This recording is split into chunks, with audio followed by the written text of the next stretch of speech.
mempraktekkan tata cara sholat. Selamat menyaksikan.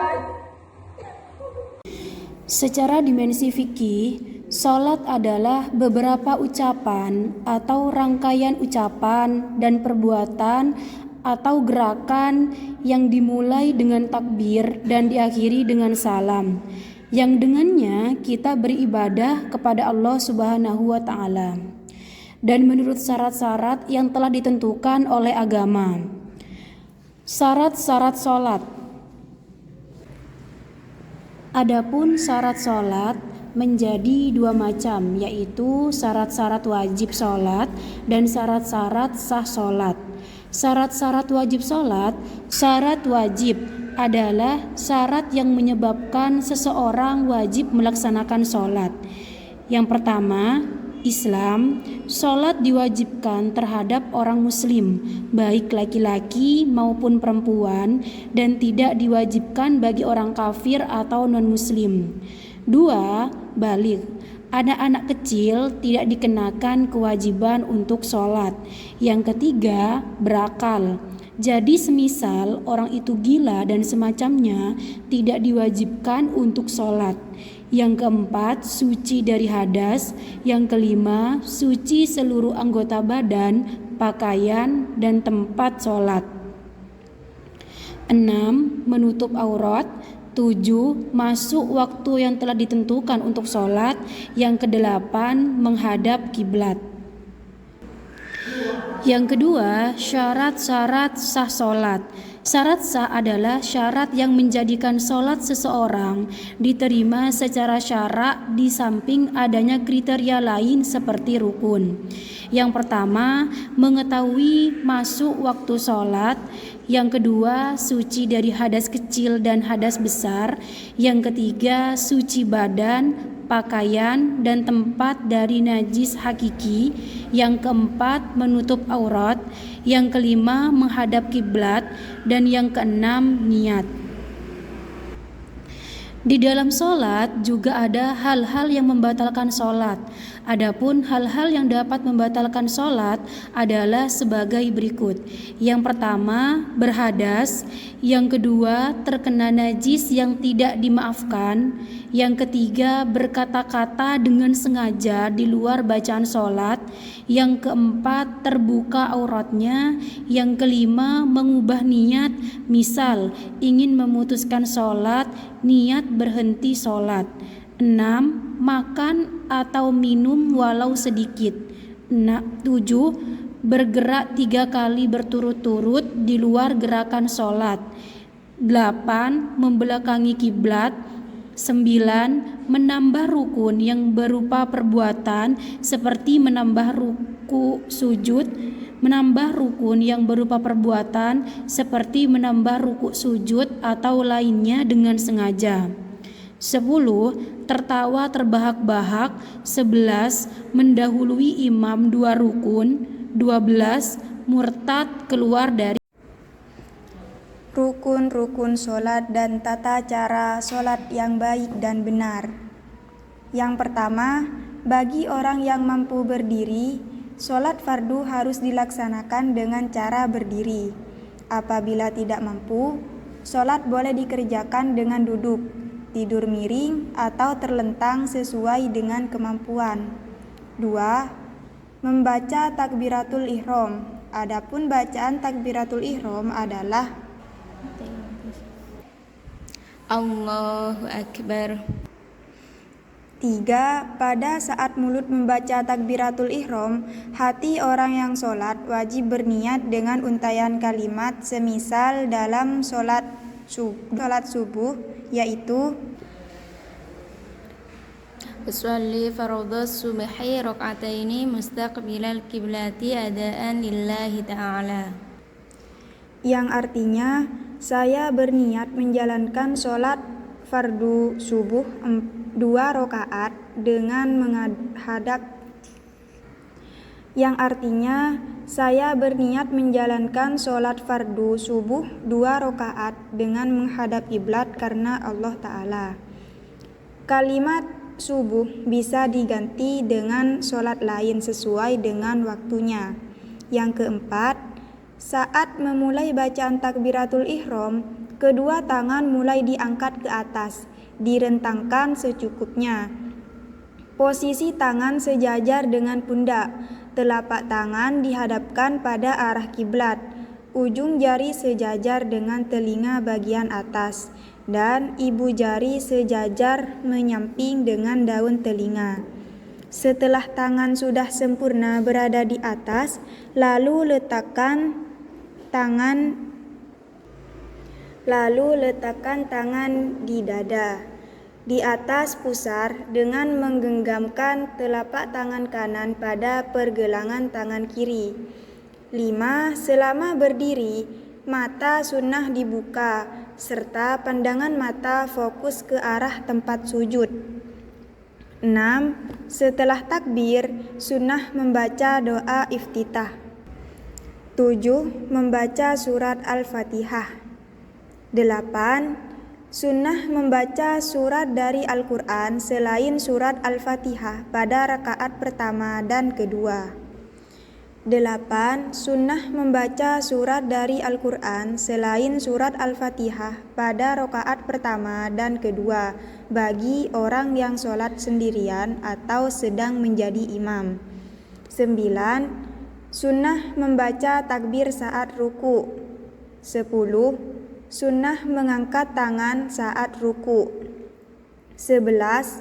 Ruku. Batas minimal ruku adalah kira-kira telapak tangan orang yang sholat bisa menyentuh lututnya. Ruku paling sempurna adalah kira-kira punggung orang yang sholat sejajar lurus, betisnya tegak, dan kedua telapak tangan menempel pada lutut. 12. Tumak ninah dalam ruku. Tumak ninah adalah diam sejenak dengan durasi waktu minimal cukup dibuat untuk membaca Subhanallah. Tidak sah orang yang ruku sangat cepat dengan meninggalkan tumak ninah. 13. Ketika ruku, sunnah membaca Subhana rabbiyal azim wa bihamdih. 14. Ketika bangun dari ruku menuju i'tidal, sunnah membaca Sami'allahu liman hamidah. 15. Sunnah mengangkat kedua tangan pada saat bangun dari ruku. 16. I'tidal dengan tumak ninah. I'tidal adalah tegak seperti pada saat awal melaksanakan sholat. 17. Saat i'tidal, sunnah membaca Rabbana lakal hamdu mil'us samawati wa mil'ul ardi wa mil'u ma syi'ta min syai'in ba'du. 18. Saat sujud, tidak disunnahkan mengangkat tangan. 19. Sujud dengan tumak ninah. Sujud dilakukan dengan menempelkan 7 anggota sujud. 7 anggota ini secara jelas disampaikan dalam hadis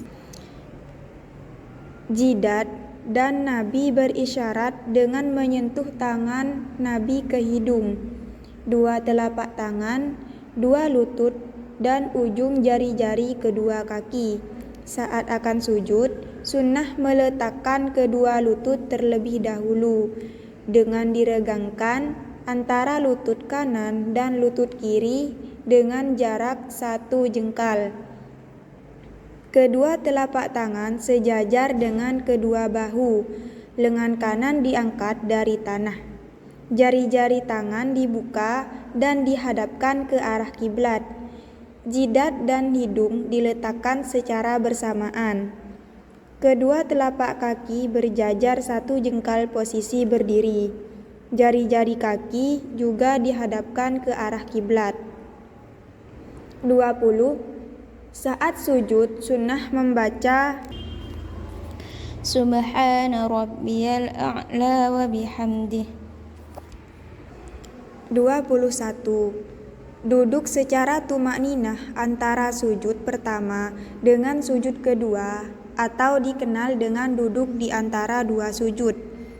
Model duduk yang disunahkan adalah duduk iftirosh, yakni duduk di atas telapak kaki kiri, sedangkan telapak kaki kanan ditegakkan dan jari-jari kaki kanan dihadapkan ke arah kiblat. Pada rukun duduk ini membaca Rabbi ghfirli warhamni wajburni warfa'ni warzuqni wahdini wa'afini wa'fu anni. 22. Sujud kedua sebagaimana sujud yang pertama.